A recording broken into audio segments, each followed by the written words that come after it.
il y a 40 ans sortait en salle, Retour vers le futur.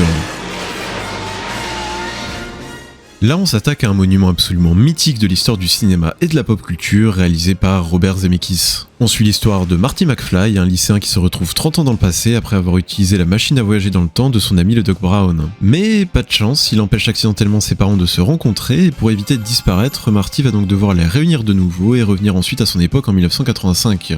Tout le monde connaît de près ou de loin Retour vers le futur. Même si vous n'avez pas vu le film, vous connaissez forcément au moins sa musique, la DeLorean ou encore une de ses nombreuses répliques cultes.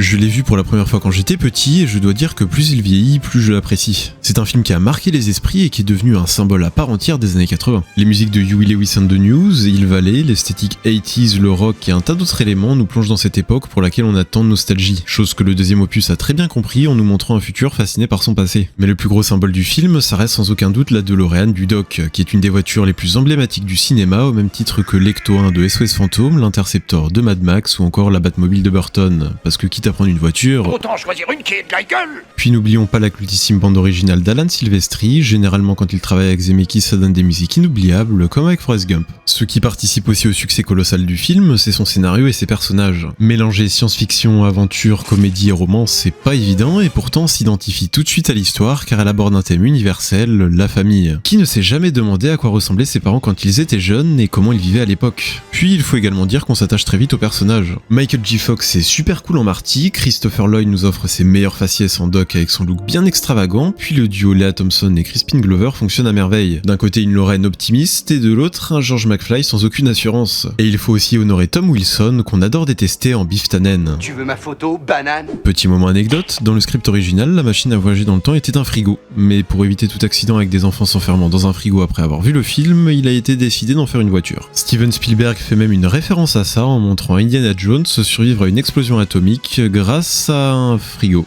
Ouais. Retour vers le futur est un bijou intemporel qui n'a pas pris une ride et a traversé les époques comme si de rien n'était. C'est LA capsule temporelle qui représente parfaitement les 80s, cette décennie où tout semblait possible.